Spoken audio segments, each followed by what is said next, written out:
আসসালামু আলাইকুম সবাইকে। আজকে আমরা আলোচনা করার চেষ্টা করব যে আসলে যখন আমি একটা সোসাইটি খুলি, আম, আমি আসলে ব্যাংক অ্যাকাউন্ট কোথায় খুলবো আর কি। তো এটা আসলে অনেকেই প্রশ্ন করে যে আসলে কোন ব্যাংক ভালো, কোন ব্যাংক অ্যাকাউন্ট খুললে ভালো থাকা যাবে বা ভালো ক্রেডিট পাওয়া যাবে, এরকম একটা প্রশ্ন আসলে অনেকেই করেন আর কি। তো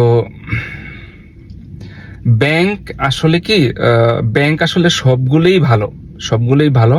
আপনি যখন ক্রেডিট ডিমান্ড করবেন, আপনার সোসাইটি থেকে যদি ক্রেডিট ডিমান্ড করেন, তাহলে আসলে ক্রেডিট স্কোরের উপরে আর কি ডিপেন্ড করে যে আপনার ক্রেডিটটা পাস হবে কিনা।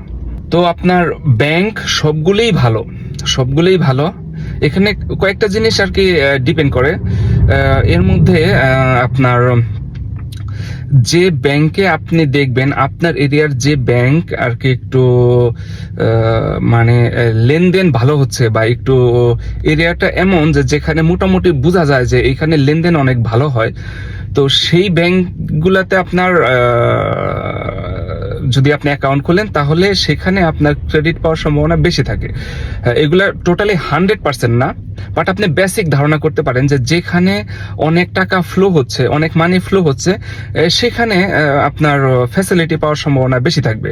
তা আপনার ব্যাংক, আপনার যে এলাকায় যে আপনার ব্যাংকটা, সেটা যদি আর কি আপনার বোঝা যায় যে আশেপাশে অনেক বড় বিজনেস হচ্ছে, অনেক লেনদেন হচ্ছে, তো তখন আপনি মোটামুটি ধারণা করতে পারেন এখানে যদি আপনি লেনদেন করেন তাহলে আপনার এক্সট্রা কিছু ফ্যাসিলিটি পেতে পারেন। এই একটা বিষয় থাকে। আর আরেকটা বিষয় থাকে যে আপনার কনসাই, ব্যাংকের যে কনসাই আছে, সেই কনসাইয়ের সাথে যদি আপনার নাইস একটা সম্পর্ক থাকে, সেক্ষেত্রে ভালো ফ্যাসিলিটি পেতে পারেন আর কি। আর সবচেয়ে বেশি যেটা ফ্যাসিলিটি পাবেন আপনি ব্যাংকের সাথে কিভাবে লেনদেন করতেছেন আর কি।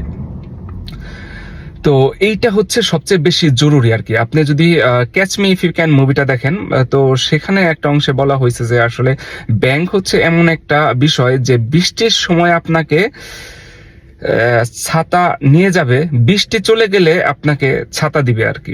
ব্যাংক হচ্ছে এই টাইপের আর কি। আপনার যখন অরিজিনাল প্রবলেম তখন আপনাকে হেল্প খুব কম করবে, কিন্তু আপনার যদি মানে ব্যাংকের ক্রেডিট দরকার না হয়, তখন দেখবেন কি আপনাকে অনেক হেল্প করতে চাবে আর কি। তো ব্যাংক এইভাবেই কাজ করে। তো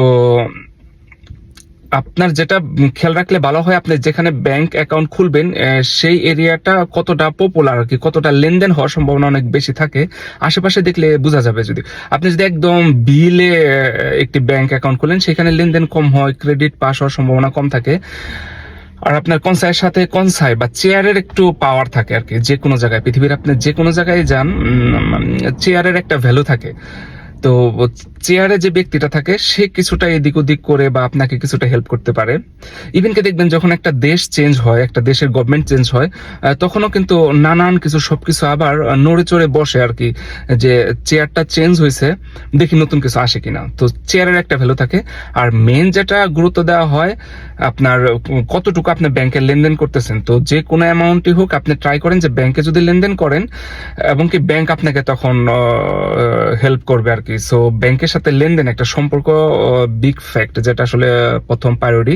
সবগুলো ক্রেডিটই ব্যাংক দ্য ফান্ডস ক্রেডিট হয়ে আসে আর কি। ব্যাংক দ্য ফান্ডস সবকিছুই ভেরিফাই করে। আর যে সকল ভাইয়াদের আর কি ব্যাংক অ্যাকাউন্টে প্রবলেম আর কি, তো আপনারা চাইলে আমরা অনলাইনে ব্যাংক অ্যাকাউন্ট খুলে দিতে পারবো আর কি।